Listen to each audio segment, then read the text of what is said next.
Doing that, let me tell you, the effort that was done in Narok town, not by me alone, but quite a big team, many people, it has borne fruit. Wow. Revival broke out, and we saw people getting saved on all maniatas. That is 90s and that is 2000. So that, for example, then the churches were very few. Even schools. When I was coordinating KSF projects, there were like 10 schools in the whole of Narok County. There were no schools. Today, there were like 10 high schools. Today, there are 150. And where is good? Because you brought money. No, yeah, because God brought revival. It's not me alone, but God allowed us to see revival.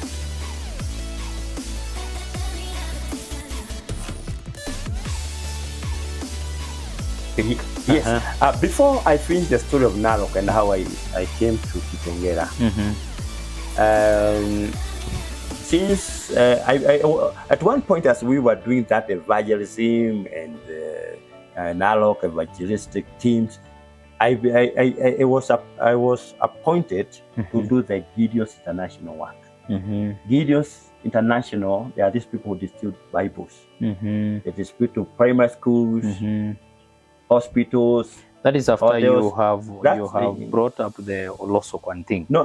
That was before that. That's why I remembered I should tell how to connect. Okay. Yeah. So I became the leader of the Gideon's International in Narok, and we were able to distribute about 100,000 Bibles. Wow. Within a period of 10 years. Now, Gideon's International is a very interesting team. Because we get Bibles mostly from America and Britain. They are shipped to Kenya. And the teams, like us in Narok team, will take responsibility of taking them to Masai Mara hotels. So we took them to the Masai Mara hotels. We took them to the Kenya Wildlife Services security teams and all the primary schools and high schools. And that, what it did, it brought also a revival in Masai Mara. Because when we took the Bibles to the hotels, remember then there were no mobile phones, there were no motorbikes. The management would get shocked. They say, you have brought all these Bibles for free? How did you do this? Is it for free? And we tell them they're free. Yes. Then they would welcome us. They would tell them you can have free complimentary ticket rooms and stay there. Wow. From Masai Mara, from Masai Mara hotels, Masai people were reached. And I can give an example of the Deputy Bishop of Assemblies of God, William Mainga, a man that we took him when we were doing motivation there. And when he was beginning the Assemblies of God, the base was where we took him, in the hotels in Masai Mara. Wow. Then from Masai Mara, he was able to penetrate. So we were able, then I was able to represent Kenya. Yes. We did it very well. We gave Bibles in a way that hata wazungu walishanga because we kept reporting. We kept on reporting. So I was invited to go to US. So I went to Columbus, Ohio. A free ticket to US. Yeah, I was there representing, telling the story about the Gideons, how we are doing it. And I told my story there. And they were very happy. Because of my testimony at Columbus, they were able to add more Bibles to Kenya. Then they invited me a second time, Nashville, Tennessee. So I went there with the flag of Kenya and I presented. I told them, Kenyans are receiving the Bible and the Bible is changing them. Wow. That's why when I came to Kitengela, the Maasai people, they didn't want to. They still wanted you to go back. They wanted me to go there. So when I established the church here in Kitengela, they kept on. Your ministry now? Yeah, now the church. Our church is a big church. We have got 400 churches all over Kenya. Wow. And even in other nations. Fountain of Life. Fountain of Life Churches International. So you are the founder also? No, I'm not a founder. Okay. The founder is called Armstrong Chain. Okay. So I'm actually a leverage, but I've got a lot of say there because you've got a lot of because of this history. But we do a lot of Congratulations. So what I'm saying is today, as we sit down with you here, I've got a lot of things we are doing in Narok, Masai Mara. You are still connecting with Narok even right here. Even now. I'm like an overseer of of what is going on there. Yeah. So we are doing a lot of things here. Mm-hmm. And later on, when I came here in Kitengela, Mm-hmm. the pastors discovered I've got some potential in organizing. Mm-hmm. So they elected me to become the secretary. They still laid you on a responsibility. And Bishop Kamor became my chairman. Wow. So I was the chairman. My chairman is Bishop Mohammed Kamwaro, and me, I became the secretary. So again, Narok people were reigning. Kamwaro comes from Narok, and I come from Narok. And you come from Narok. But the pastors in Kitengela, they love us so much. And so we have done so much.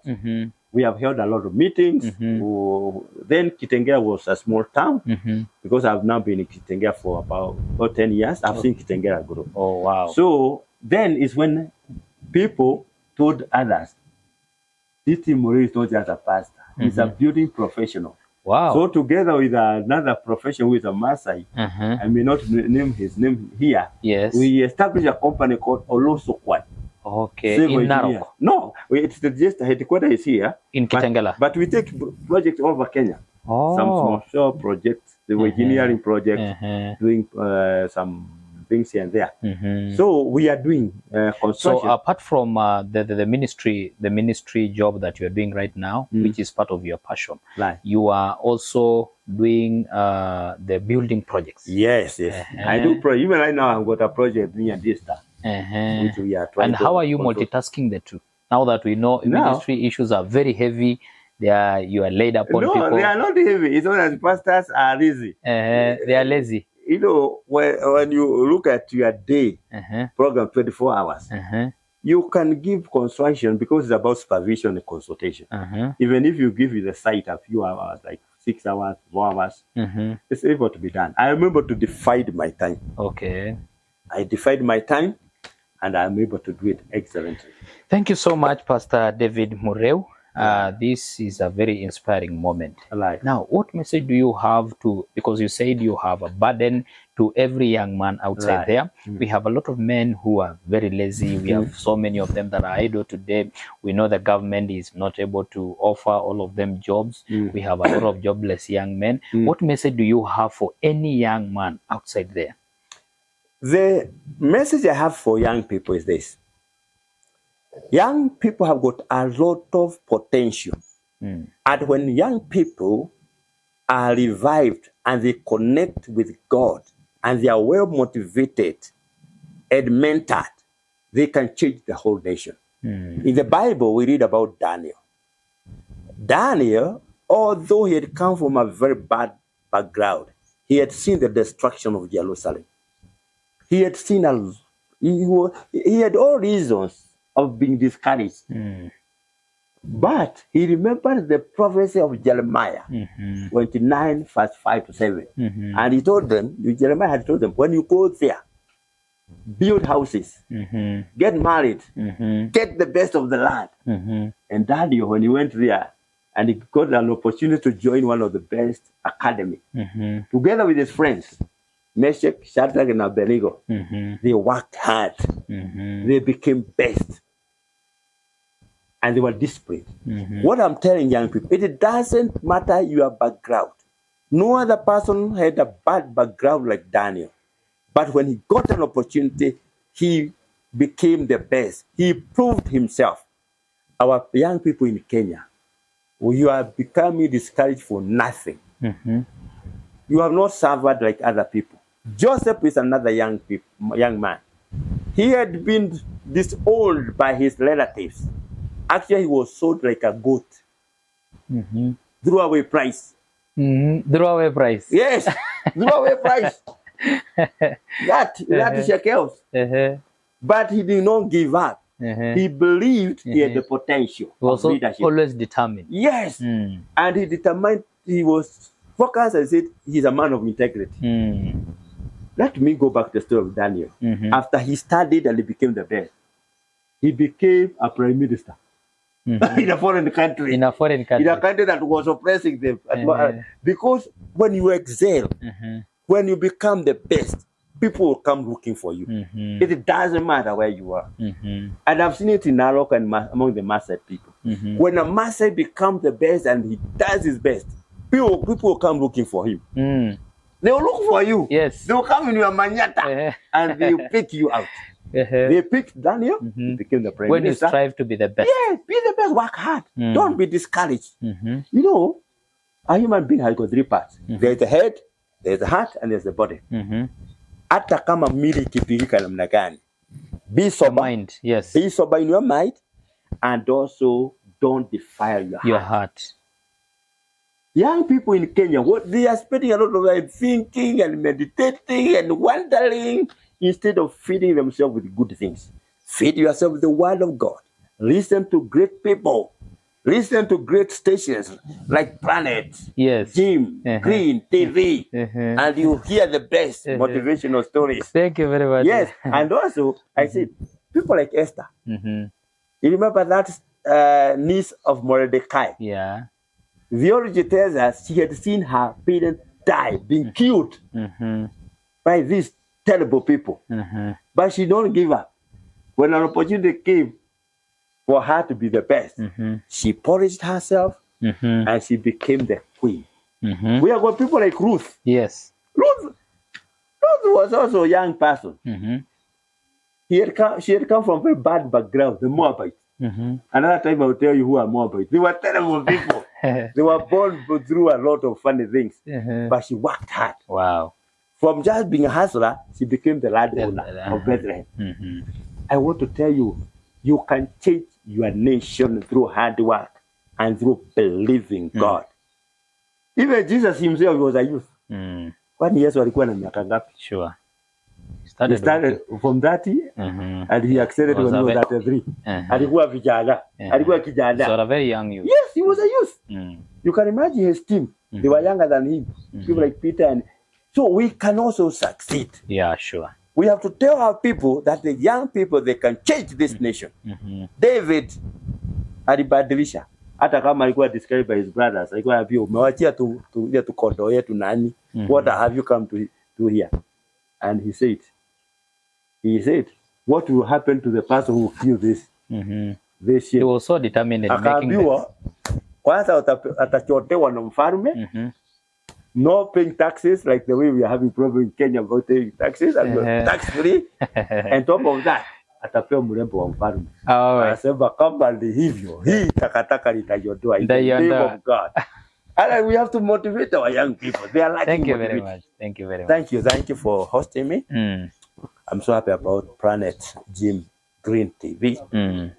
I think this place to be. Thank you very much. Yes. Thank you very much, ladies and gentlemen. You have been watching live our talk show with Pastor David Muriu, and you have heard his life story. A lot of inspiration. You have heard what he has done, meaning you as a young man or you, wherever place you are, you can also do something and make yourself excel. You can make something out of yourself. You can actually improve. You can succeed basically by determination. You have heard from his story that he has been a very hardworking man all along from his young age to where he is right now. And I think it's something very important to emulate. So, Pastor David, how can people follow you? As you tell us your last words. Oh, you can come to our church in Kitengela, Fountain of Life Church International. Yes. We are situated in Nongopil, and they are near a place that has been called dumping site. But we have changed that place to be the most beautiful place. Our church is the most beautiful church there. Wow. Also, you can get me through Facebook, David T. Muriu. Thank you. You can also, even my number, the telephone number 0727 777 315. Wow. There we are. Yeah. Thank you very much, ladies and gentlemen. Thank you very much, Pastor David. It has been a good moment. We thank you, and we are looking forward to get more insight from you next time. Thank you. So, ladies and gentlemen, we wish you a blessed afternoon. God bless you all. Thank you. Bye-bye.